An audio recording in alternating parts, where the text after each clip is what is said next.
Hi, my name is author Donna D, and I am the author of the book Growing Up Too Fast, which was self published as of August of 2019. Tonight, I'm just going to do a reading of one of the chapters in the book to just kind of give you a feel of what's in the book. First, let me give you a little insight on the book. When I wrote the book, I wanted it to be something where that could relate or is relatable to people. I'm also a reader as well as an author, and I know when I read books, I like to feel like I'm connected somehow in the book. Either I have gone through a situation or I know someone has gone through a situation. It seems real. Those are the type of books I like to read. So when I wrote Growing Up Too Fast, that was the main purpose behind the book. I wanted each character in the book to be relatable to someone where you can say, oh my goodness, this person is me. Or I know somebody like this person. I've worked with somebody, went to school with somebody, family member. That was the whole purpose behind the book. I wanted it to be catchy, something that would be a page turner. It's nothing like reading a book and you be sleep like 5 sentences in. So I wanted it to be something that would catch your attention, hold your attention to the end of the book, a true page turner. And I think I have found that in this book. I've had so many readers and reviewers saying that they couldn't put it down. I had a person that read it like in 2 hours after buying the book. So it is a page turner. It is a must read. I'm not just saying it because I'm the author. Like I stated, I am a reader and I love reading. And this is a must read. So the book has 34 chapters. So I'm going to read one of the chapters in the book. But first I'm going to start off by reading the back of the book. Nothing like reading the back of the book and be like, ooh. Okay, so Growing Up Too Fast. With a face that could stop a man dead in his tracks and a body like a brick house, Naya has the world at her feet. With the past built on a crumbled foundation, Naya begins to learn different. While growing up, she is shipped from place to place, desperately searching for the one thing she's missing, love. As she matures, she's driven down a road filled with sex, drugs, and money, which was an addiction harder to get rid of than she thought. She is soon faced with a life-changing decision as she is confronted with issues from her past. Ew. Sounds interesting, right? Okay. But let me read one of the chapters. And one of the chapters that I do like in the book, I love all of them, but one of the chapters that I did enjoy writing was chapter 26. Okay. I drove to IHOP and ordered 2 pancake and turkey sausage plates to go. I put up to Darren's house and his company was gone. I knocked on his door and one of his old friends answered. I asked if Darren was there and he walked me over to the couch. Darren was lying under a huge blanket. He looked like hell. There was a half-drunken glass of orange juice and Kleenexes all over the coffee table. He was fast asleep. I now knew that wasn't him in his room last night. I sat down on the floor next to the couch and ate my breakfast. I gave the other plate to his friend. Darren woke up coughing and was happy to see me sitting there. I just came by to check on you since I hadn't heard from you in a while, I said. He leaned down and kissed the top of my head. I came by last night, but I didn't bother you. I thought you had company. Nah, that was Ron. He had a girl over, and they kept me up most of the night.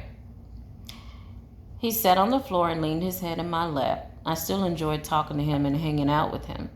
I think it was because he was dependable. A woman loves when she can have a man drop what he is doing just to come out and see what she needs. We weren't dating, but to the outside eye, we were. We went out to eat quite a bit. He would shower me with gifts, and we'd stay up all night on some nights talking on the phone. It wasn't all about sex. I didn't want to lead him on or lose him. I always made him think we were working on getting to know each other again. I told him that once we worked things out, we would get back together. Darren began sneezing profusely. I'll go, and you call me when you're feeling better, I said. I'm fine. I'm going upstairs to take a shower. Can I leave with you, if you don't mind? He asked. It's cool, I guess. I really wanted a day of peace and quiet, but I guess it would be okay to have company. He ran upstairs to get dressed. We spent the entire day together.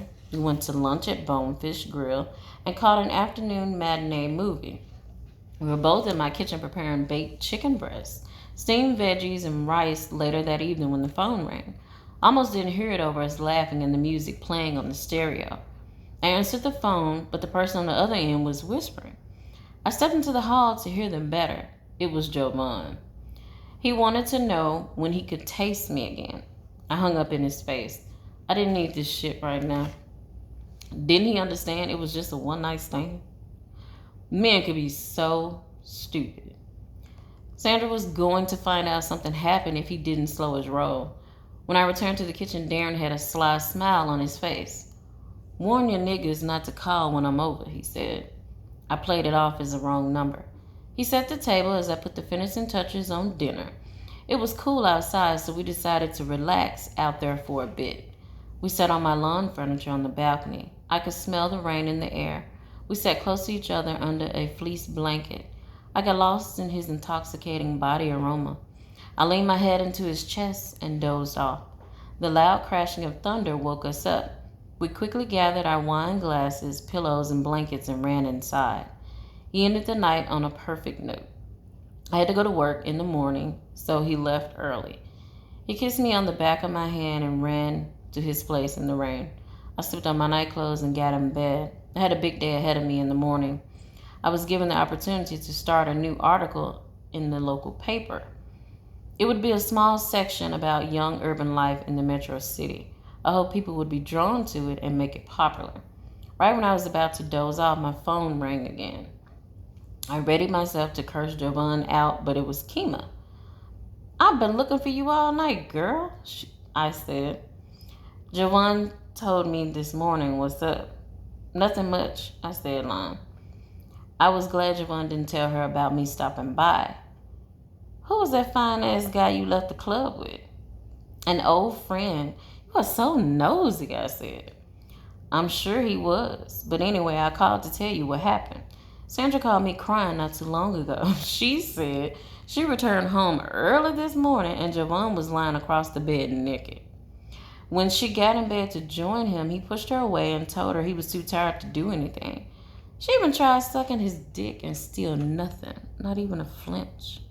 She was so upset that she went downstairs to sleep on the couch, and that was when she found a wine goblet. It was on the coffee table with lipstick on it, Kima said. I could have slapped Jovan. Why in the hell was he laying across the bed naked? I left him with clothes on. Sandra's pissed and she wants to know who the cheap-ass bimbo was, but Jovan isn't saying anything. That is so messed up, I said, smiling. I should have never gone there, I thought to myself. Kima has stated that Sandra was staying over at her place. I guess that was why Jovan was calling me. After work the next evening, I babysat Ariel's kids while she and Reginald went out to eat. Aaron had rented some Redbox movies and wanted to watch them with me. I told him I was watching the kids and he offered to come by and keep me company. I felt like a schoolgirl. He looked good in his jeans and black t-shirt. His leather jacket made his shoulders stand out even more. He'd gotten his head and facial hair trimmed. We stood in the doorway smiling at each other. The kids were standing holding onto my leg watching our every move. Introduced him to each of them. I was glad it was comedy movies he rented so the children would have something to do. We made a pallet on the living room floor and watched movies till the kids fell asleep. I was laying on one end of the couch and he was on the other end. I had my feet in his lap and he was massaging them. He started kissing each one of my toes.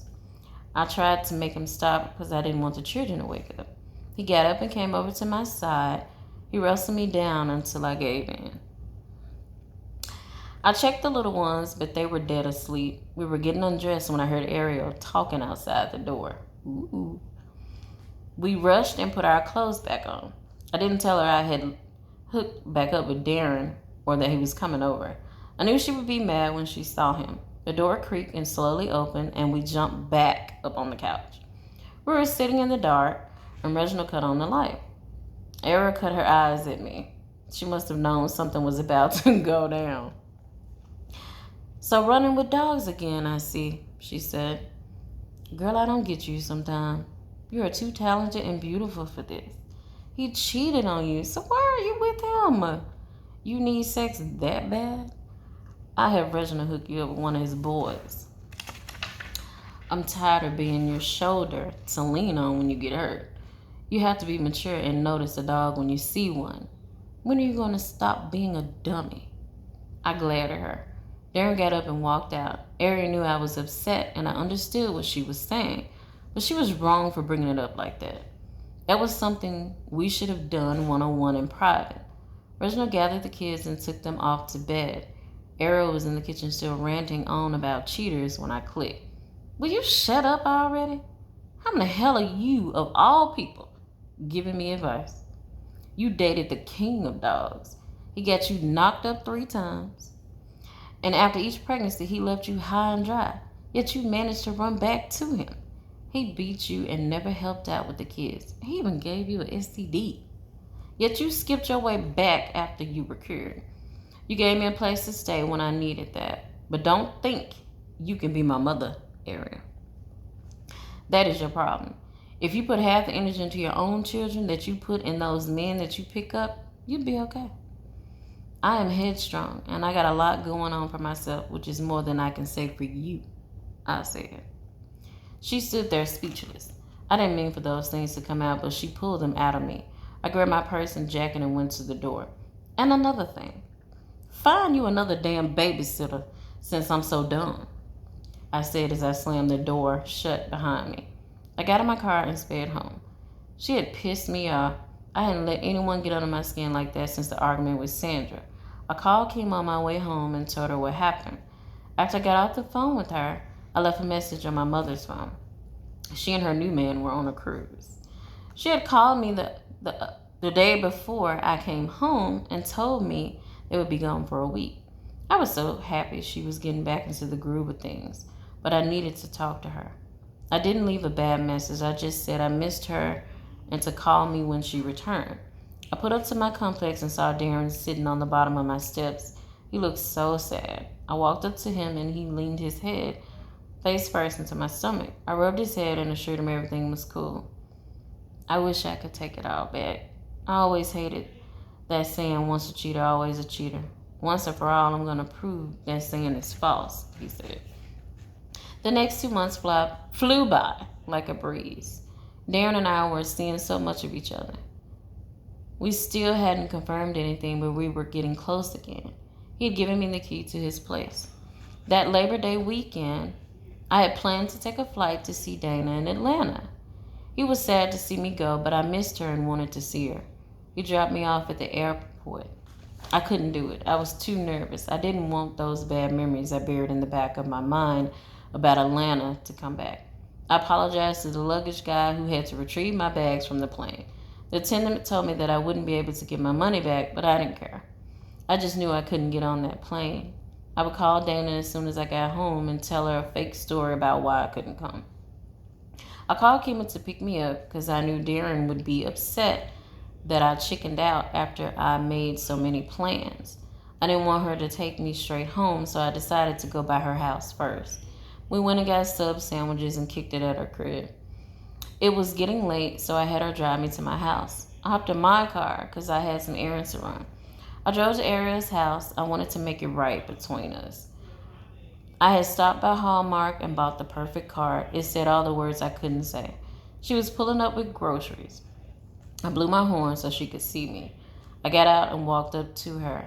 The kids came and hugged me, and then they helped Reginald with the bags. She stood there with her hand on her hips as I stared at the ground. I handed her the envelope. She opened it and read it, then grabbed my arms and hugged me. We were both crying. We didn't speak. but we knew each other. We knew what each other was saying. She told me to call her tomorrow and we would do lunch. I called and ordered some P.F. Chang's takeout for Darren and I and picked it up on the way to his place. I hadn't called him all day and I was going to surprise him. I pulled up to his house and there was a car in his other parking spot. I had a key, so I opened the door and the entire house was dark. I went into the kitchen and placed the bags on the countertop. I could hear footsteps running around upstairs. At it again, old Ron, I thought to myself. I poured me some juice in a glass and sat on the couch. I rubbed Darren's feet while he slept. He had the cover pulled up over his head and was snoring lightly. I put down my cup and climbed on top of him. He moaned under his breath as I began to grind a little. He was sleeping. He was still sleeping, so. I rocked back and forth slowly and felt his penis begin to swell up. Why don't you take the sheet down and fuck me, I said, seductively. We can show Ron and his friend how it's really done. What? Ron said, rising his head from under the blanket. I quickly jumped off of him, falling to the floor. Anger enraged my body. I ran up the steps and heard groaning. Darren's door was closed and the light was off. I kicked the door open and caught him face down in some other girl's pussy.